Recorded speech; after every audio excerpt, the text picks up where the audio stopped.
सबसे पहले तो मैं ये कहना चाहूँगी कि ये इख्तियार पार्टी थी, ना कि राजनीतिक मंच था।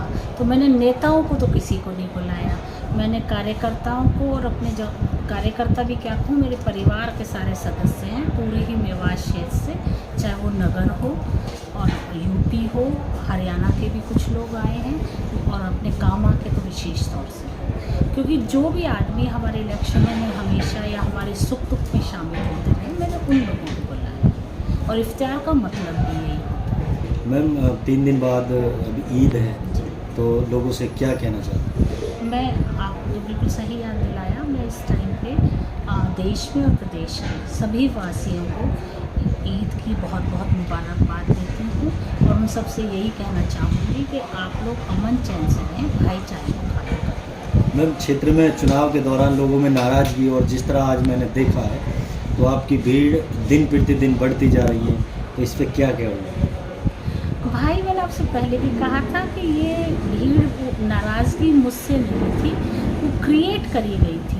और जो मेरे ख्याल से कल एक इफ्तियार पार्टी हुई थी, बल्कि मैं तो उसको राजनीतिक कहना चाहूँगी, मंच था, उस पर बहुत कुछ लोगों की नज़रों में क्लियर हो गया है। मुझे तो ये सब कुछ बहुत पहले से पता था और अल्लाह बहुत बड़ा है, अगर आप किसी का दिल से बुरा नहीं करते तो आपको मदद। मैम अब मुख्तार भी कांग्रेस पार्टी में आ गए हैं, उन्होंने भी ज्वाइन किया है और सब नेताओं को, कांग्रेसियों को उन्होंने बुलाया था, इनविटेशन दिया था, आप क्यों नहीं पहुँचे? नहीं, मुझे कोई इनविटेशन नहीं दिया, पहली बात। और दूसरी बात, उन्होंने हमारे ही जो आदर्श हैं, हमारे जो पार्टी के वो हैं, उन्हीं में आखिरकार अपना समर्थन दिया, तो फिर बाहर जाके लड़ने की ज़रूरत क्या थी। और जैसे इलेक्शन हुए थे, उन्होंने एक डिक्लेरेशन भी करा था कि मुझे ना तो कांग्रेस की ज़रूरत है ना बीजेपी की ज़रूरत है, मैं तो अपने दम पे चुनाव लड़ सकता हूँ। तो फिर ऐसी क्या ज़रूरत आ गई कि उनको कांग्रेस ज्वाइन करनी। मैम आगे अपनी जगह बना रहे हैं कांग्रेस के लिए कि मुझे जायदा का टिकट काटेंगे, मुझे टिकट मिल जाए? देखिए, ये तो उन्होंने पिछली बार भी दावा किया था, लेकिन मैं वही कहना चाहूँगी कि अल्लाह बहुत बड़ा है, उसने हर किसी के लिए सेट है, जिसकी जो जगह है, जिसने जिस तरीके से काम करा है।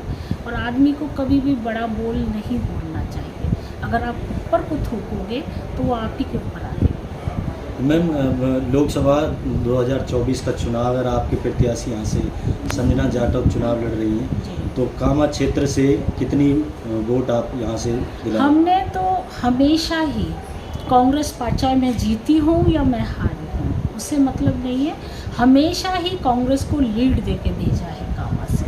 हमने इस बार भी उनसे यही कहा है कि कामा से हम आपको जिता के भेजेंगे और इंशाल्लाह इतनी वोटों से जिता के भेजेंगे कि कहीं कोई कमी कोताही रह जाए तो उसकी पूर्ति भी कामा ही करें। उधर बीजेपी भी ये कहती है कि भाई हम फूट की राजनीति नहीं करते, हम विकास, सबका साथ सबका विकास और सबका विश्वास लेकर साथ चलते हैं और यहाँ से कोहली जी ही जीत पाएंगे। देखिए, वो तो अपना उनका खुद का आंकड़ा होगा, हम नहीं कह सकते। मैं पूरी क्षेत्र का भी नहीं कहना चाहूँगी, मैं तो विशेष तौर से आपको कामा और मेवात के ऊपर फोकस कर रही हूँ। बाकी का तो जैसा भी है, अब उम्मीद तो हमें यही रहती है, हर किसी को तो उनका कैंडिडेट मिलेगा, लेकिन कामा और मेवात के बारे में मैं विशेष तौर से कह सकती हूँ कि हम यहाँ से 100% जिता के भेजेंगे। मैम एक आखिरी सवाल ये है कि यहाँ एंटीवायरस वो धरपकड़ चल रही है लोगों की, और पुलिस रात को 11 बजे, 2 बजे, 3 बजे सोते हुए लोगों को, नाजायज़ लोगों को उठा रही है, कहना है जनता का, तो आप इस पर क्या? नहीं, जब भी कुछ इस तरह का वाक़या मेरे उसमें आया है, मैंने उनसे कहा था, लेकिन बहुत मतलब मेरे साथ प्रॉब्लम रही। जैसे ही मैं इलेक्शन हारी, उसके बाद मेरी अम्मी बहुत बीमार थी और वो अल्लाह को प्यारी हो गई, तो उसके बाद मैं खुद नहीं आ पाई कहीं भी, फिर रोज़े शुरू हो गए।